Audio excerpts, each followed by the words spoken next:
How are you celebrating Thanksgiving? If you're just not doing anything, I got a suggestion for you.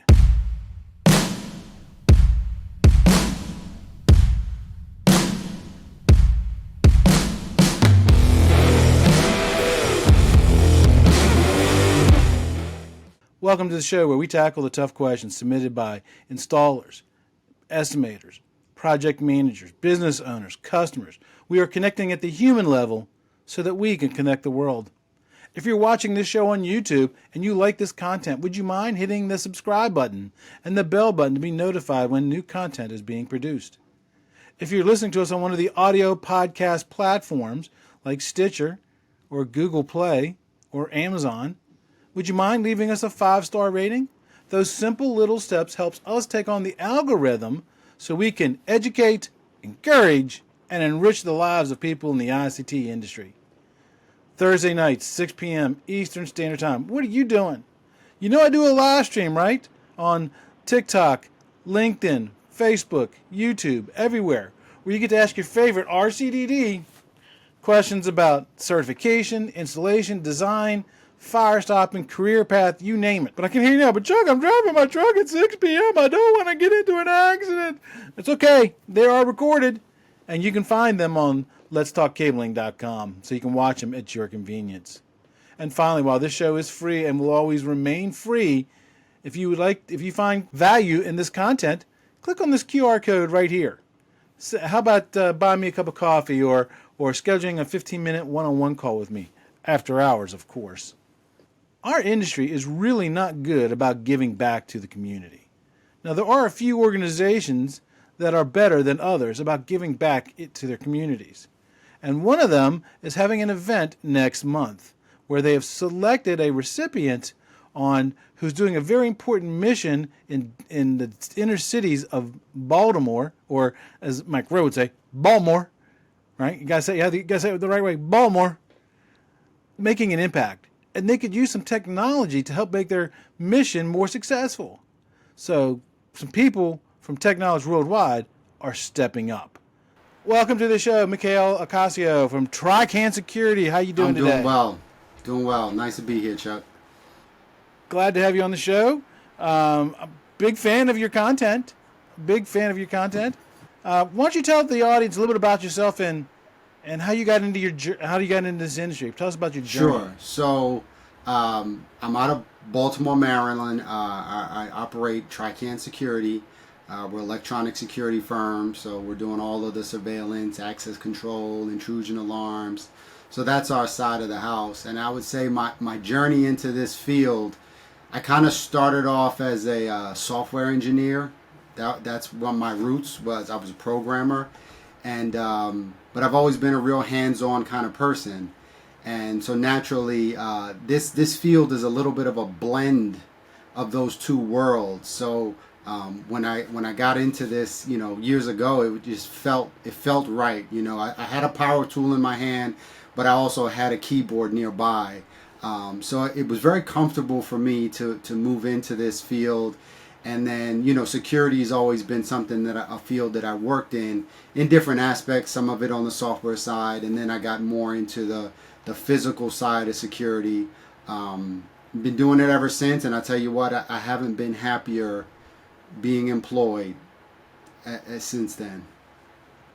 There's something extremely satisfying about building something and then being able to go back and say, I did that. That's one of the most fulfilling feelings as part of it is like, when you're all done, you can sit back and say, look what I built or look what we designed. And then it kind of like underscores it for you when you're talking to the client and they're like, wow, this is exactly what I wanted. So it's the design and construction that really does it for me. And I kind of joke around with people and say, if you want me to build what you've already designed, I'm probably not the person for you. But when you kind of give me like, this is what I'm dreaming of, make it for me. That's when I'm the happiest.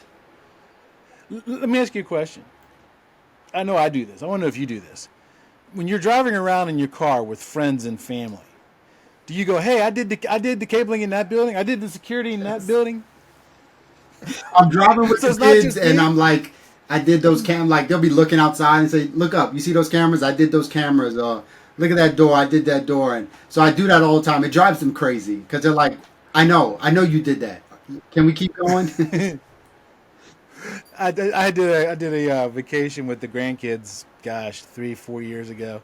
You know, I'm originally from Maryland, right? I'm originally from PG County. Hence the Maryland flag in every single episode. So, There, but I grew up in Beltsville. So, but anyway, I live in Florida now. So we took the grandkids to DC a couple years back because they'd never been to DC and never all this stuff. And we're driving around downtown DC, which is where I spent the majority of my career. And I was like, Poppy did the cabling in that building. Poppy did the cabling in that building. The whole entire time, they finally said, Poppy, we get it. You right, wired up right, DC. right. I was like, well, not all of DC, but a good portion of the DC I wired up, Yeah, right? yeah, yeah. I'm Yeah. guilty of that one too. Yeah. Let me ask you this. What do you wish you knew before you started your career in security? You know, I wish I would have started it earlier. That's the only regret I have. Um, I started in the path in my 30s, and you know, it's like you always just say, you know, I wish I would have known what I liked back in my 20s and started it even earlier than that.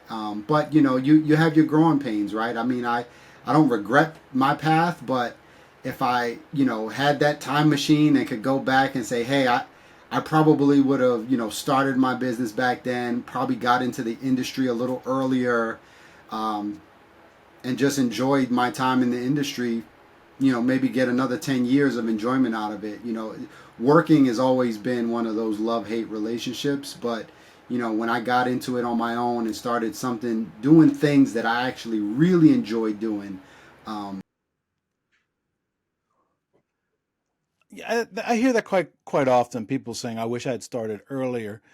I'm I understand that thought mentality, but I'm of the mindset of our path leads us to where we're going.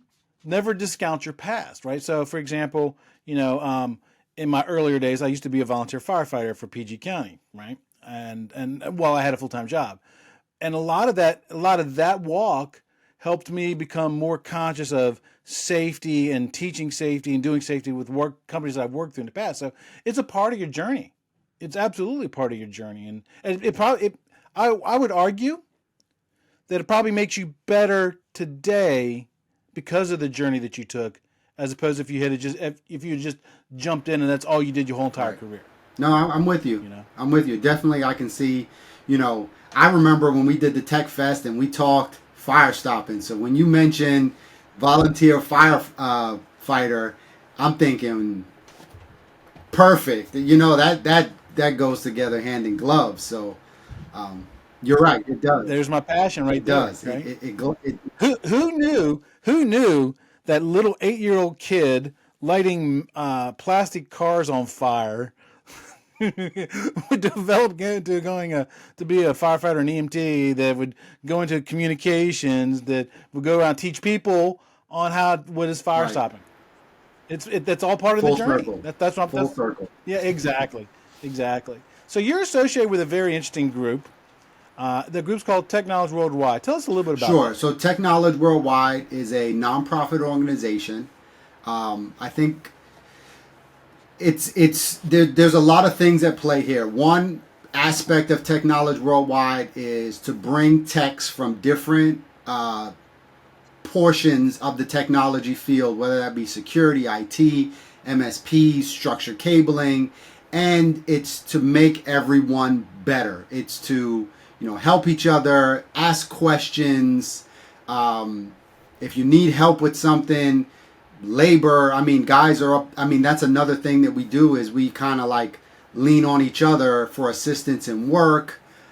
So there's the aspect of Teknowledge Worldwide where we make techs better techs, and to quote Bear, you know, be the better tech. That's kind of, you know, a mantra that we have internally is like, let's up everybody's game. Let's teach people more. And that's kind of some of the podcasts that I put out there is to help people learn the security aspects, right? Some of the more difficult aspects, the security, access control is always really hard. So I have a lot of podcasts trying to break those things down and make it a little bit better. So there's there's the part of of Teknowledge Worldwide that is dedicated to making everyone better, informing, right? We have, events where we try to teach people, fire stopping, cybersecurity, like all these little things, and elevate everyone's game. And then there's the core of kind of what we do is we're a nonprofit that gives back, right? I would like to say that, the people in Teknowledge Worldwide are some of the best in the industry, best in the world. And they are truly blessed to have these just amazing skills, amazing knowledge, and success in their businesses. And what we do is we bring all that together.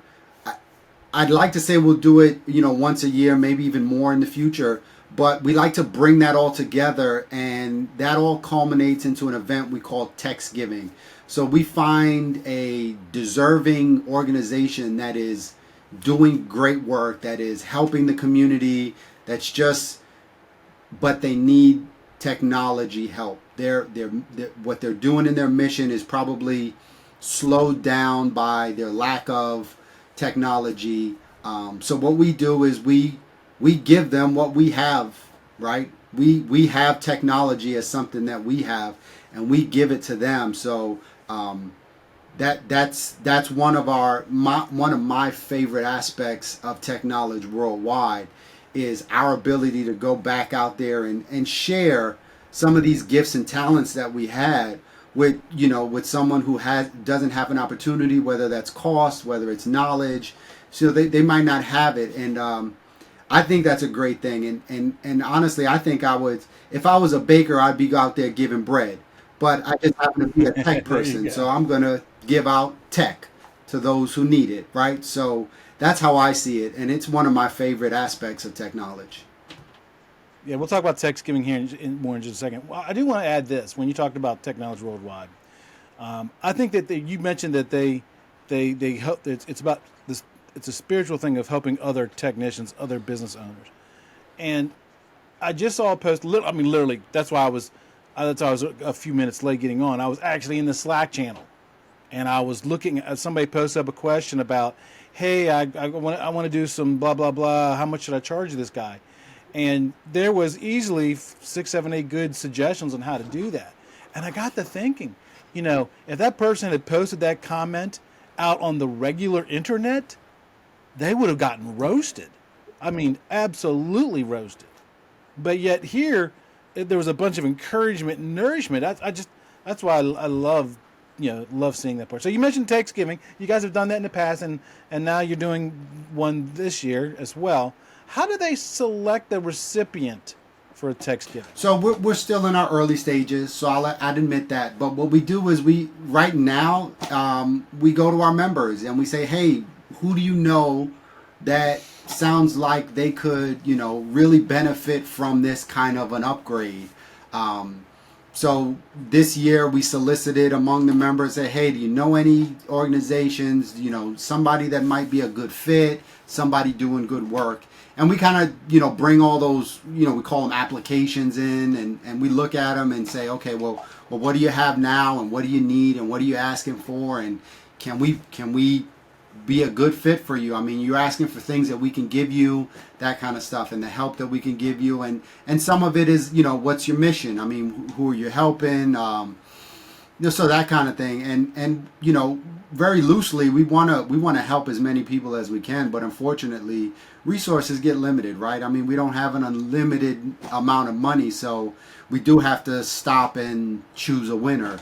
I'd love to do, several Teksgivings, but, until we get the funding, we're just going to do the best that we can with what we have.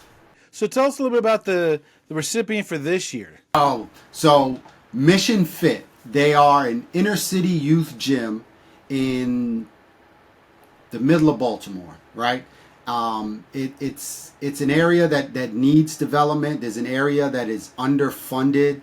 And it's a good outlet for the youth to go there. They can work out for free with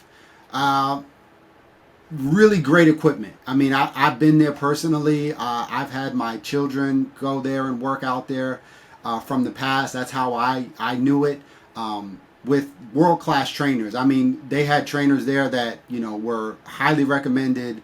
I had a shoulder issue. I was a weightlifter when I was, younger.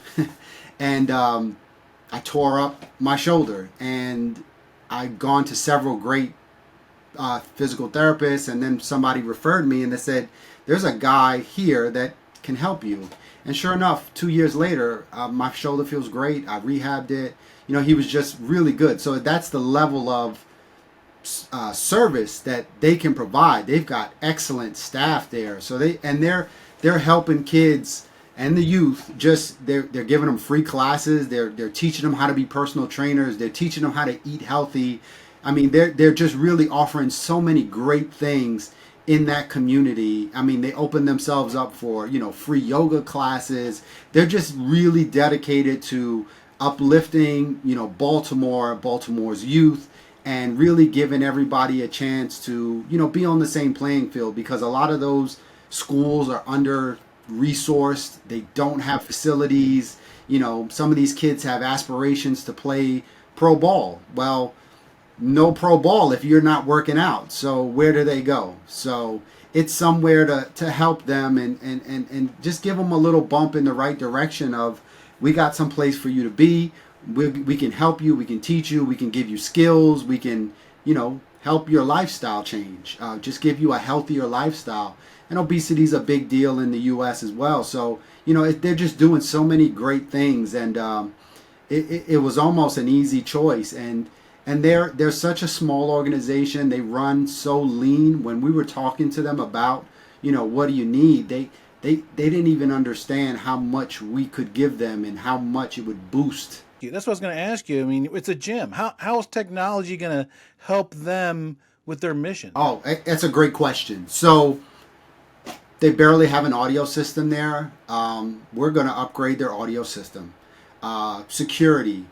They don't have a great commercial grade camera system on site. I mean, you're talking about youth and inner cities. So security is a big deal. So we're bringing them a camera system. We're going to access control their doors. We're going to give them intercom so they can answer doors securely and talk and see who's at the door before having to open the door up for anybody. So that's going to be a big boost in security. And when you talk about youth and security, it's like you can never have too much. And it's really, underrated sometimes about how important those things can be. But when you don't have the budget for it, it's one of those things that falls to the wayside. So we want to make sure they have that. We want to make sure that those kids are safe while they're in there and there's nothing going on. We want the camera system up. We're going to give them Wi-Fi throughout the gym. We're going to put in a new network for them. And when you say, how does it help their mission? Right now, we're going to give them a kiosk for signing in so they can kind of get credit and start to track the amount of people that they're serving. So when they're going for grants and they're going for any kind of funding, they can turn around and say, hey, we are, servicing X number of people every single day. Please help us. So we can give them technology to help them track that. We're going to give them sign-in kiosks where people can come in and easily go to a tablet, sign themselves in, be able to track those number of sign-ins somewhere.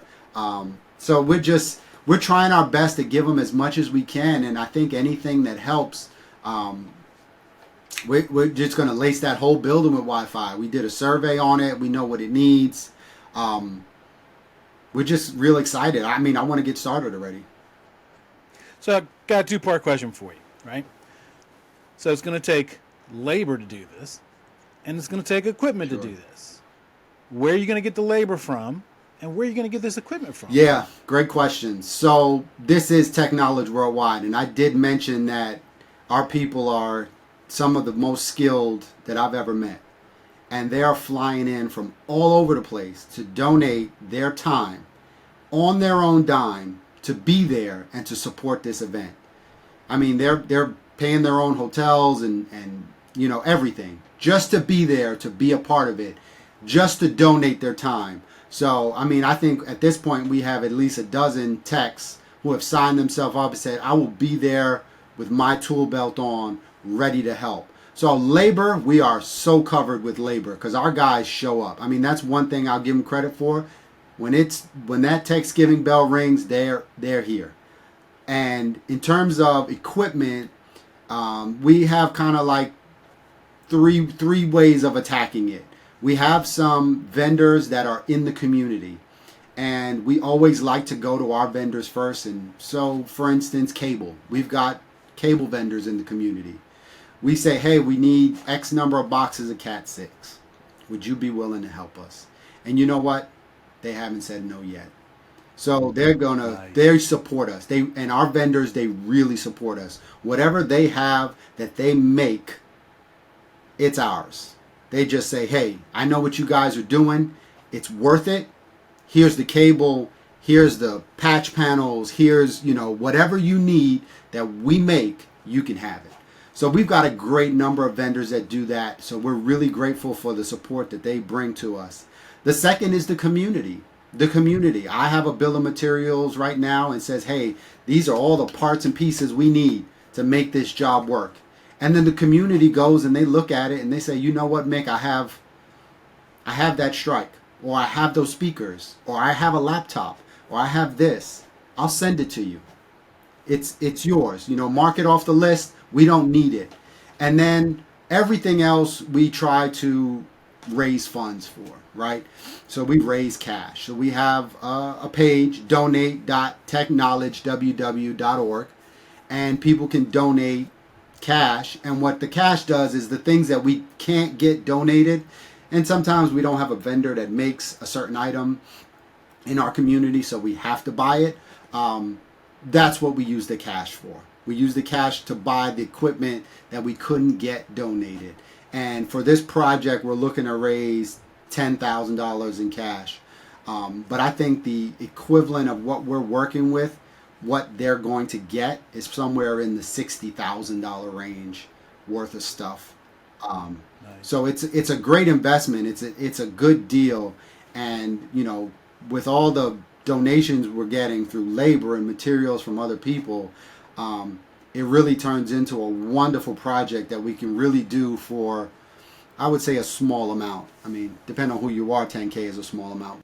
Let me ask you this, because I have an audience. I'm a podcaster. I have an audience. All 6 of them, if you want to count them, right? All 6 of them. If one of them wants to donate labor, but they're not a member of Teknowledge Worldwide, is that something they can do? Absolutely. Absolutely. And how would they do that? How would they arrange that? I would say get in touch with yourself or me, right? If you can refer them. I'm on Instagram at Trican Secutiy, Trican Security, and I can refer you to the Slack channel. We have a form that you fill out, and I'll say if you're not a member now, there's no cost to membership. So join us, join the Slack channel, be a part of this. And if you want to come show up, I'd love to meet you. I was telling Ray, because he actually invited me to come participate in this event. And you know me, I got a day job, I got a farm, and I got a podcast. I'm extremely busy. I'm not going to say that I'm not going to be there, but I'm not going to say I can be there yet either, because it kind of depends on travel. And my mom lives in Linthicum. Oh, it's right around the corner. Right? So, I don't even need a hotel. My brother lives right there too, so I don't even need a hotel. I'll just go crash with my brother. So I just got to get myself up there. The bigger challenge for me is getting an open block of time in my schedule. That's the bigger challenge for me. Because I want to be there. I want to be there for it because, I had a blast at TechFest, and I love doing these kinds of events where the industry is helping give back to make it. Let's be honest. Sometimes some of our installers, some of our companies don't have the best reputation, and that tarnishes everybody else. And everybody thinks of us as contractors, and we're knuckle dragging cable people. But hello, look at you. You got a podcast, right? You're a keyboard guy. I'm your stereotypical knuckle dragging cable guy. You put me in front of a computer, I'm like this typing, Yeah. Hey, let's talk a bit about your podcast. Sure. I knew of it. I don't think I've subscribed to it yet. I'm gonna have to change that today, though. Tell me a little bit about your podcast and the live stream. Yeah. So we do it under the Teknowledge Worldwide, and my forte is the security side of it. So I handle, just teaching people about, what cloud cameras are, what on-prem cameras are, what are the advantages, disadvantages. I've done one on access control, cloud-based access control. We talk about readers and, what's new in the industry, what's new, what's coming, what's working well, what are people asking for. I talked about hardware one time, and we have a little bit of a cadence where we'll have a podcast about a topic, we'll release it, and then 2 weeks later, on the Wednesday evening, I think 9 on Wednesday, we do a live Q&A. So if you watched it and you had questions, or you just want to talk about anything on the topic, sometimes off the topic, we just open it up. That's a great idea. We open it up. Oh my God, that's a great And idea. it's it usually we've gone as long as 2 hours sometimes on the live streams, but we try to keep it around the hour mark for people, and it's a little later so we can catch the West Coast guys. But it's had some success, So we've had people engage, and if 2 people get on and 2 people ask questions and 2 people got answers, it's worth it for me. There you go. Where if somebody wants to watch this this podcast or this live stream, where would they watch it? I believe it's called Tech Talks, and I think it's called. Is it on what social media platform? It's on YouTube. They have it on Spotify, and they also have it on, I think it's Apple Radio. Should be on all 3. Okay. And then the live streams, I think you do that on Instagram. We do. We do the live streams on Instagram, and it's from the Teknowledge Worldwide, their page, from their Instagram page. That's where all the lives come from. Yeah, I've caught a couple of them. I always forget, they're on. Unfortunately, for some reason, my phone doesn't notify me when they pop on, and I don't feel like I'm a full member yet because A, I'm a knuckle dragging cable guy. I'm not in security, and B, I don't have a big old gold chain. Well, we can get you that. We can work on it. So I just pulled up, and it's TKW Tech Talks, TEK. That's the name of the episodes if you're looking for it on Spotify. TKW Tech Talks. And from the couple that I've watched, you guys cover a lot of great content, and that's why I love watching, because people unfortunately they see me responding to cable questions and stuff, and they label me with the term expert. I hate that term. I hate that term. But there's a lot that I don't know, and access control, security, those are my huge weak areas. I mean, if somebody asked me, how to put in a door strike, I'd be like, yeah, I know a guy. Yeah, you me. But I'll tell you what, I know you don't like being called expert, but when I think of, the tougher cabling and fire stopping and like the more detailed rules that not everybody knows, I'm gonna hit you up, Chuck. So I don't know. I know you don't like being called the expert, but I'm a good. You're in my speed dial. Oh, good student. There you go. You know how to get a hold of me. Somebody asked me the other day when I told them I was on social media. If somebody's not in the industry, and they said, "Well, how do I find you?" I said, "It's pretty easy, actually. Just go to Google, put in hashtag cbrcdd. You will find me. I'm the whole front page." So, and I answer all questions I can. So I really do. So, but I appreciate everything you guys are doing for the industry. And any parting thoughts? Yeah, I would say this. I mean, if you want to learn more about Teknowledge Worldwide, please go ahead and check out the website teknowledgeww.org, teknowledge.org. And we also have a Teksgiving website where we kind of give updates on what we're doing. And that's TEKS Giving, Teksgiving. That's our signature event, and it's coming up pretty soon, and we're real excited about it, and I'd love to see some new members show up. I'd love to see some donations come in so we can really bring the best that we can to the Mission Fit organization and really help their mission of, supporting and empowering Baltimore's youth. I couldn't have said it better myself. I appreciate you taking time out of your busy day coming on the show. Chuck. I'm really happy that you brought me on, and now I can add that to my resume as a Chuck Bowser guest. I've been on the Let's Talk Cabling podcast. That and a quarter will get you a cup of coffee. I think you need more than a quarter. So I hope you enjoyed this show, and if you feel like you can help, or you whether you want to fly there or you live there already, get in touch with me or Mikail, and we will get you in touch with the right people so you can help do this. If you are a manufacturer and you'd like to donate some equipment for this passionate, much needed mission in the inner city of Baltimore, get in touch with us. Till next time, knowledge is power. That's it for this episode of today's podcast. We hope you were able to learn something. Make sure to subscribe so you don't miss out on future content. Also, leave a rating so we can help even more people learn about telecommunications. Until next time, be safe.